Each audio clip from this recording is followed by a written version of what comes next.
tugomba ibintu kubisenya mu izina rya Yesu. Oh, nous devons démolir toutes ces choses. Umuntu akubaka urugo rwawe ari muri Amerika, muri Afurika, mu Bushinwa, akaba ari ukuyoborera urugo rwawe hano muri Europe. Mais non. Cette façon de faire que parce que c'est un prophète qui vit en Afrique, en Amérique et en Chine, qui est loin de vous, qui donne des ordres dans nos maisons, nos foyers, nous qui sommes ici, mais ça ne se fait pas. C'est pas comme ça que l'on doit faire les choses. Et souvent, tu n'as même jamais vu ce fameux prophète dont on parle. Et sous prétexte qu'il a dit. Et quand ton mari commence à dire, tu le prends pour rien du tout, sous prétexte que un prophète qui vit, je sais pas dans quel coin de la terre a dit. Et quand la femme essaie de donner son avis sur ce que vous vivez, vous la prenez comme rien sous prétexte que quelqu'un d'autre qui est pasteur ou prophète a dit. Si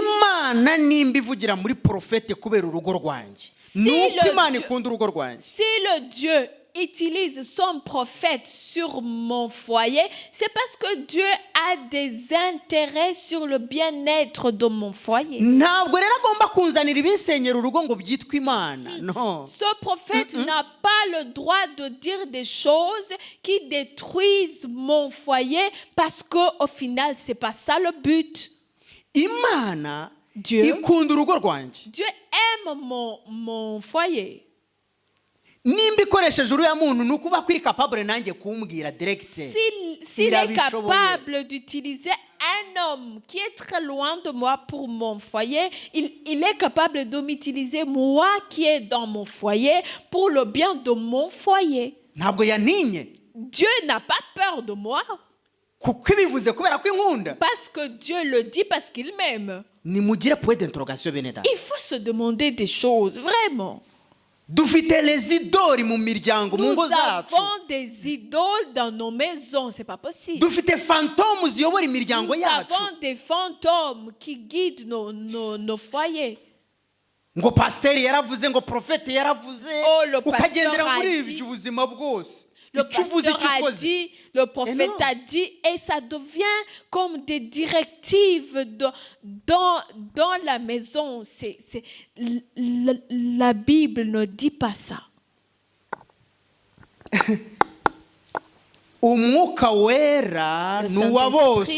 C'est pour tout le monde. Il a été donné pour tout le monde. L'Esprit de Dieu est venu sur les hommes, les femmes, les filles, les garçons. Tout le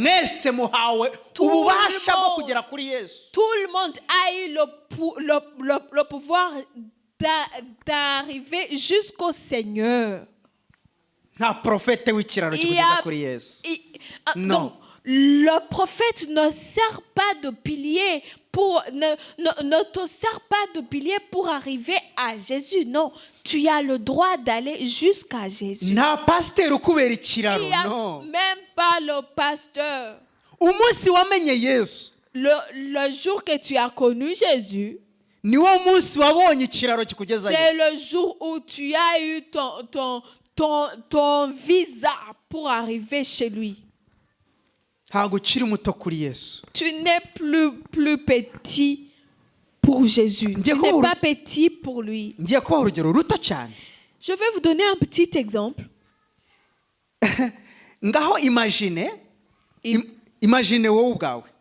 Imagine-toi. Tu as 2 enfants.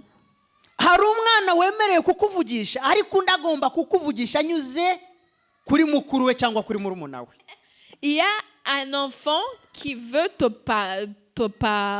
parler et un autre qui te parle à travers son grand frère.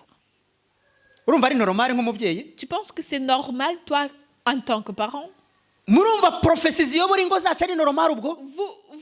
Vous voyez que les prophéties qui guident, qui conduisent nos foyers, vous pensez que c'est normal? Non. ubuhanuzi bushobora kuza ku mugore wanjye wenyine njyewe nibungereho kandi bubereye kandi bwaziye umuryango wacu wose. C'est pas normal ça. La prophétie qui Bene vient data seulement ufumuka amaso.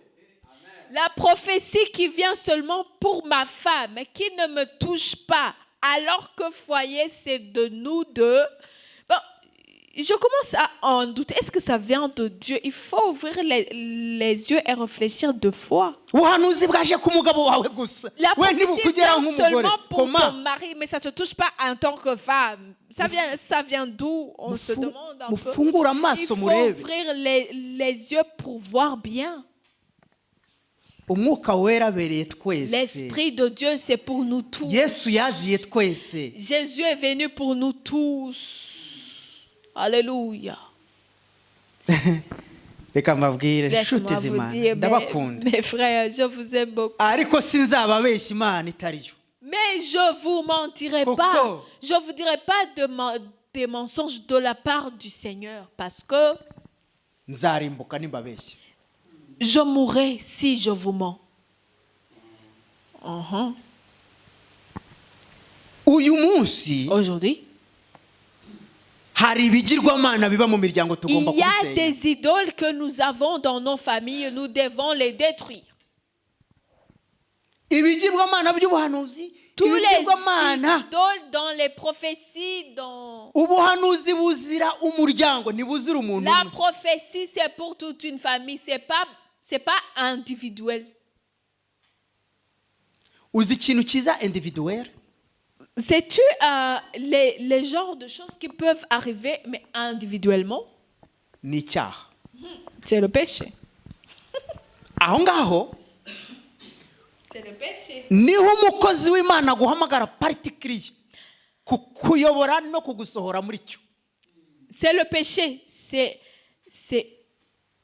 seulement là que l'homme de Dieu peut t'appeler et te guider et travailler avec toi individuellement pour en sortir indemne de cette situation. ariko ubuhanuzi Mais la ni prophétie, familiare bugomba kuza ndaho n'umugore wanjye araho c'est familial. ndetse n'abana banjye byashoboka On baraho doit le dire kuko ni ibyacu twembi.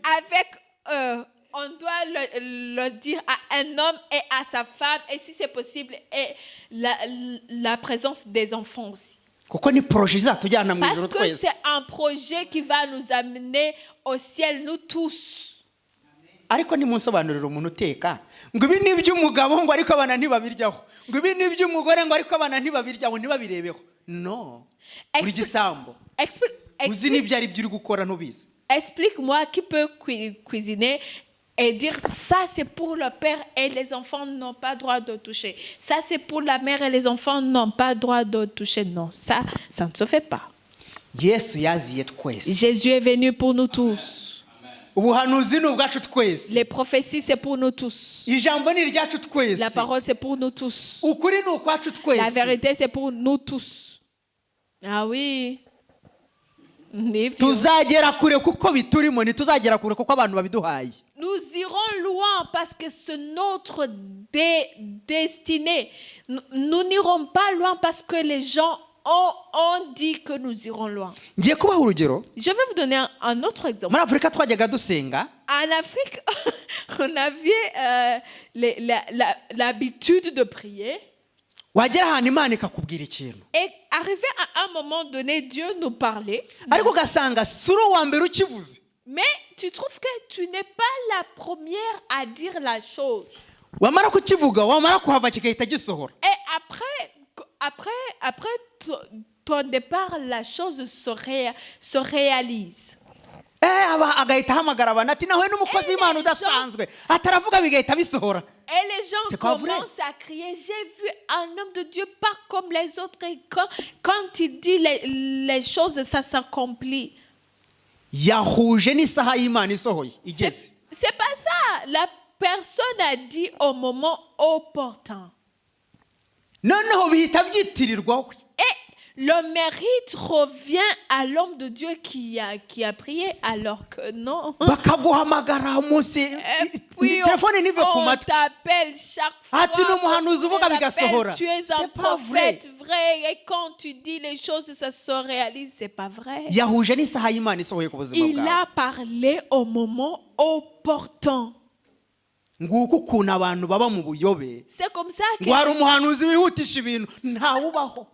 c'est comme ça que les gens vivent dans le mensonge, comme quoi il y a des prophètes qui font à ce que les choses arrivent très rapidement. Quand ils disent ça s'accomplit, non, c'est parce qu'ils ont dit quand ça devait s'accomplir. nimba Imana yavuze ngo ikintu kiraza gusohora saa 9 zuzuye, Si Dieu a dit que la chose va se faire à 15 heures pile, ngahanura saa 9 zuzuye ko Imana igiye gukora icyo kintu, et moi que je viens, que je prophétise à 15 heures pile que la chose se réalise, tarabyihutije prophète. et les gens C'est pas ont tendance à croire que c'est moi la prophétesse qui a fait à ce que ça s'accomplisse. Reka dusengera abantu nshuti, On va prier pour les gens. reka natwe twisengere On va prier pour nos âmes à nous. tumenye Imana by'ukuri. On va connaître qui est Dieu vraiment.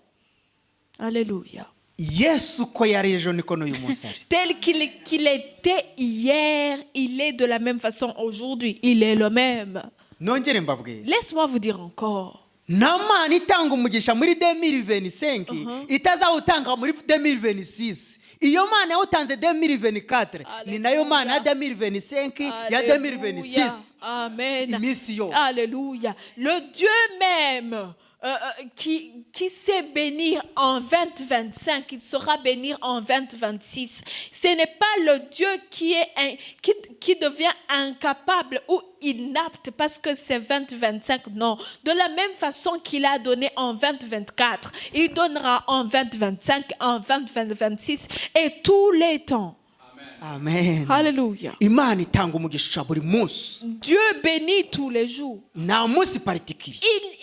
Il n'y a pas de jour particulier à part. Non, il est le Dieu de tous les jours. Wow. Imana Alléluia. ibahe umugisha. Amen. Reka dusenge. On va prier. Dusengera abacu n'abo. On va prier pour nos familles, pour les nôtres, pour nous.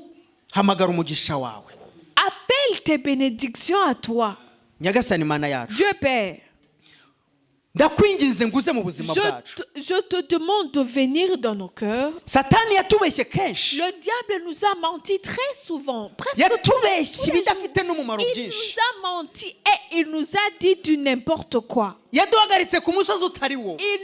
Il nous a fait monter des montagnes qu'il ne fallait pas. Uyu munsi turamanutse mu izina ryawe. Aujourd'hui, nous descendons de ces montagnes. Tugiye ku musozi wawe. Nous allons sur ta montagne. Twinjiye mu nzira yawe. Nous allons dans ton droit chemin. Ndakwinginze Yesu. Je te demande au Père, Ngwino mu buzima bwacu. viens dans nos vies. Ngwino dukureho ubuyobe Satani yadusizemo. Viens nous délivrer de l'esprit de rébellion, des mensonges que le diable nous a fait croire. Mu izina rya Au Yesu. nom de Jésus. Ndasengera abarwayi mu Je izina rya prie Yesu. pour les malades. Ndasengera abafite ibibazo Je byinshi mu prie izina pour rya ceux qui Yesu. ont beaucoup de problèmes au nom de Jésus. Turi imbere yawe. Nous sommes devant ta face. Tubohora ibiboshye byacu. Délivre-nous de tout ce qui nous lie. Mu izina Au rya nom Yesu. de Jésus. Ndakwinginze Mana. Je te demande au Père. Nirukanye imbaraga zayoboraga imiryango yacu ziri à distance. Zitavuye kuri wowe. Je détruis tous les esprits qui guident, qui donnent des ordres dans nos familles alors que ça ne vient pas de toi. Au nom de Jésus. Au nom de Jésus. Nirukanye izo mbaraga. Je détruis toutes ces forces. Kuri aba bantu turi kumwe. Au nom de Jésus, pour les gens avec qui nous sommes n'abandi batari et kumwe natwe. ceux qui ne sont pas avec nous n'abandi et bazadukurikira. ceux qui vont venir. Mu izina rya Au Yesu. nom de Jésus, Ndasenze iyo je myuka ituvemo. prie que tous ces esprits Ubwo fuient, buyobe butuvemo. que tous ces rébellions, tous ces inconsciences, Turashaka kuyoborwa nawe. nous voulons être guidés par toi. Uhereye uyu munsi ukageza iteka ryose tukiriho. Dès aujourd'hui jusqu'à éternellement. Mu izina ryawe Yesu. Au nom de Jésus. Amen. Amen.